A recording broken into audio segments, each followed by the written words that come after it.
വിശുദ്ധ യോഹന്നാൻ എഴുതിയ സുവിശേഷം അധ്യായം 3. യേശുവും നിക്കോദേമോസും. ഫരിസേയരിൽ നിക്കോദേമോസ് എന്നു പേരായ ഒരു യഹൂദ പ്രമാണിയുണ്ടായിരുന്നു. അവൻ രാത്രി യേശുവിൻ്റെ അടുത്തു വന്ന് പറഞ്ഞു, റബ്ബി, അങ്ങ് ദൈവത്തിൽ നിന്നു വന്ന ഒരു ഗുരുവാണെന്ന് ഞങ്ങൾ അറിയുന്നു. ദൈവം കൂടെയില്ലെങ്കിൽ ഒരുവനും നീ ചെയ്യുന്ന ഈ അടയാളങ്ങൾ പ്രവർത്തിക്കാൻ കഴിയുകയില്ല. യേശു പറഞ്ഞു, സത്യം സത്യമായി ഞാൻ നിന്നോട് പറയുന്നു, വീണ്ടും ജനിക്കുന്നില്ലെങ്കിൽ ഒരുവന് ദൈവരാജ്യം കാണാൻ കഴിയുകയില്ല. നിക്കോദേമോസ് ചോദിച്ചു, പ്രായമായ മനുഷ്യന് ഇത് എങ്ങനെ സാധിക്കും? അമ്മയുടെ ഉദരത്തിൽ വീണ്ടും പ്രവേശിച്ച് അവന് ജനിക്കുവാൻ കഴിയുമോ? യേശു പ്രതിവചിച്ചു, സത്യം സത്യമായി ഞാൻ നിന്നോട് പറയുന്നു, ജലത്താലും ആത്മാവിനാലും ജനിക്കുന്നില്ലെങ്കിൽ ഒരുവനും ദൈവരാജ്യത്തിൽ പ്രവേശിക്കുക സാധ്യമല്ല.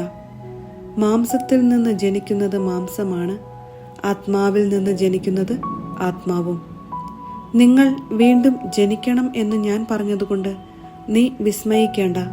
കാറ്റ് അതിനിഷ്ടമുള്ളിടത്തേക്ക് വീശുന്നു, അതിൻ്റെ ശബ്ദം നീ കേൾക്കുന്നു, എന്നാൽ അത് എവിടെ നിന്നു വരുന്നെന്നോ എവിടേക്ക് പോകുന്നെന്നോ നീ അറിയുന്നില്ല. ഇതുപോലെയാണ് ആത്മാവിൽ നിന്ന് ജനിക്കുന്ന ഏവനും. ഇതെല്ലാം എങ്ങനെ സംഭവിക്കും എന്ന് നിക്കോദേമോസ് ചോദിച്ചു. യേശു പറഞ്ഞു, നീ ഇസ്രായേലിലെ ഗുരുവല്ലേ, എന്നിട്ടും ഇക്കാര്യമൊന്നും മനസ്സിലാകുന്നില്ലേ? സത്യം സത്യമായി ഞാൻ നിന്നോട് പറയുന്നു, ഞങ്ങൾ അറിയുന്നവയെപ്പറ്റി സംസാരിക്കുന്നു, കണ്ടവയെപ്പറ്റി സാക്ഷ്യപ്പെടുത്തുന്നു, എന്നിട്ടും ഞങ്ങളുടെ സാക്ഷ്യം നിങ്ങൾ സ്വീകരിക്കുന്നില്ല. ഭൗമിക കാര്യങ്ങളെപ്പറ്റി ഞാൻ പറഞ്ഞത് നിങ്ങൾ വിശ്വസിക്കുന്നില്ലെങ്കിൽ സ്വർഗീയ കാര്യങ്ങൾ പറഞ്ഞാൽ എങ്ങനെ വിശ്വസിക്കും? സ്വർഗത്തിൽ നിന്നിറങ്ങി വന്ന മനുഷ്യപുത്രനല്ലാതെ മറ്റാരും ഇതുവരെ സ്വർഗത്തിൽ കയറിയിട്ടില്ല.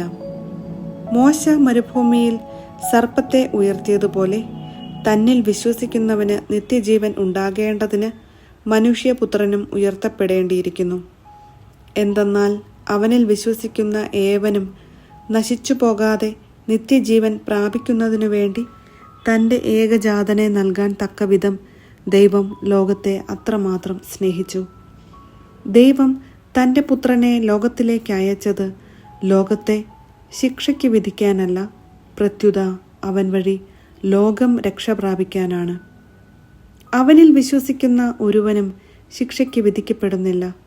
വിശ്വസിക്കാത്തവനോ ദൈവത്തിൻ്റെ ഏകജാതൻ്റെ നാമത്തിൽ വിശ്വസിക്കായിക മൂലം നേരത്തെ തന്നെ ശിക്ഷയ്ക്ക് വിധിക്കപ്പെട്ടിരിക്കുന്നു. ഇതാണ് ശിക്ഷാവിധി. പ്രകാശം ലോകത്തിലേക്ക് വന്നിട്ടും മനുഷ്യർ പ്രകാശത്തേക്കാൾ അധികമായി അന്ധകാരത്തെ സ്നേഹിച്ചു. കാരണം അവരുടെ പ്രവൃത്തികൾ തിന്മ നിറഞ്ഞതായിരുന്നു. തിന്മ പ്രവർത്തിക്കുന്നവൻ പ്രകാശത്തെ വെറുക്കുന്നു. അവൻ്റെ പ്രവൃത്തികൾ വെളിപ്പെടാതിരിക്കുന്നതിന് അവൻ വെളിച്ചത്തു വരുന്നുമില്ല. സത്യം പ്രവർത്തിക്കുന്നവൻ വെളിച്ചത്തിലേക്ക് വരുന്നു. അങ്ങനെ അവൻ്റെ പ്രവൃത്തികൾ ദൈവൈക്യത്തിൽ ചെയ്യുന്നവയെന്ന് വെളിപ്പെടുന്നു. സ്നാപകന്റെ ദൗത്യം. ഇതിനുശേഷം യേശുവും ശിഷ്യന്മാരും യൂദയാദേശത്തേക്ക് പോയി. അവിടെ അവൻ അവരോടൊത്ത് താമസിച്ച് സ്നാനം നൽകി. സാലിമിനടുത്തുള്ള ഏനോനിൽ വെള്ളം ധാരാളമുണ്ടായിരുന്നതിനാൽ അവിടെ യോഹന്നാനും സ്നാനം നൽകിയിരുന്നു. ആളുകൾ അവൻ്റെ അടുത്തു വന്ന് സ്നാനം സ്വീകരിച്ചിരുന്നു. യോഹന്നാൻ ഇനിയും കാരാഗൃഹത്തിൽ അടയ്ക്കപ്പെട്ടിരുന്നില്ല. അവൻ്റെ ശിഷ്യന്മാരും ഒരു യഹൂദനും തമ്മിൽ ശുദ്ധീകരണത്തെപ്പറ്റി തർക്കമുണ്ടായി. അവർ യോഹന്നാനെ സമീപിച്ചു പറഞ്ഞു, ഗുരോ, ജോർദാന്റെ അക്കരെ നിന്നോട് കൂടിയുണ്ടായിരുന്നവൻ, നീ ആരെപ്പറ്റി സാക്ഷ്യപ്പെടുത്തിയോ അവൻ ഇതാ ഇവിടെ സ്നാനം നൽകുന്നു. എല്ലാവരും അവൻ്റെ അടുത്തേക്ക് പോവുകയാണ്. യോഹന്നാൻ പ്രതിവചിച്ചു, സ്വർഗത്തിൽ നിന്ന് നൽകപ്പെടുന്നില്ലെങ്കിൽ ആർക്കും ഒന്നും സ്വീകരിക്കാൻ സാധിക്കുകയില്ല.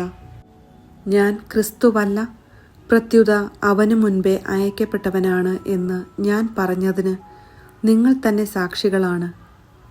മണവാട്ടിയുള്ളവനാണ് മണവാളൻ. അടുത്തുനിന്ന് മണവാളനെ ശ്രവിക്കുന്ന സ്നേഹിതൻ അവൻ്റെ സ്വരത്തിൽ വളരെ സന്തോഷിക്കുന്നു. അതുപോലെ എൻ്റെ ഈ സന്തോഷം ഇപ്പോൾ പൂർണ്ണമായിരിക്കുന്നു. അവൻ വളരുകയും ഞാൻ കുറയുകയും വേണം. ഉന്നതത്തിൽ നിന്ന് വരുന്നവൻ എല്ലാവർക്കും ഉപരിയാണ്. ഭൂമിയിൽ നിന്നുള്ളവൻ ഭൂമിയുടേതാണ്. അവൻ ഭൗമിക കാര്യങ്ങൾ സംസാരിക്കുകയും ചെയ്യുന്നു. സ്വർഗത്തിൽ നിന്ന് വരുന്നവൻ എല്ലാവർക്കും ഉപരിയാണ്. അവൻ കാണുകയും കേൾക്കുകയും ചെയ്തതിനെപ്പറ്റി സാക്ഷ്യപ്പെടുത്തുന്നു. എങ്കിലും അവൻ്റെ സാക്ഷ്യം ആരും സ്വീകരിക്കുന്നില്ല. അവൻ്റെ സാക്ഷ്യം സ്വീകരിക്കുന്നവൻ ദൈവം സത്യവാനാണ് എന്നതിന് മുദ്രവയ്ക്കുന്നു. ദൈവം അയച്ചവൻ ദൈവത്തിൻ്റെ വാക്കുകൾ സംസാരിക്കുന്നു. ദൈവം അളന്നല്ല ആത്മാവിനെ കൊടുക്കുന്നത്. പിതാവ് പുത്രനെ സ്നേഹിക്കുന്നു. എല്ലാം അവൻ്റെ കൈകളിൽ ഏൽപ്പിക്കുകയും ചെയ്തിരിക്കുന്നു. പുത്രനിൽ വിശ്വസിക്കുന്നവന് നിത്യജീവൻ ലഭിക്കുന്നു. എന്നാൽ പുത്രനെ അനുസരിക്കാത്തവൻ ജീവൻ ദർശിക്കുകയില്ല. ദൈവകോപം അവൻ്റെ മേൽ ഉണ്ട്.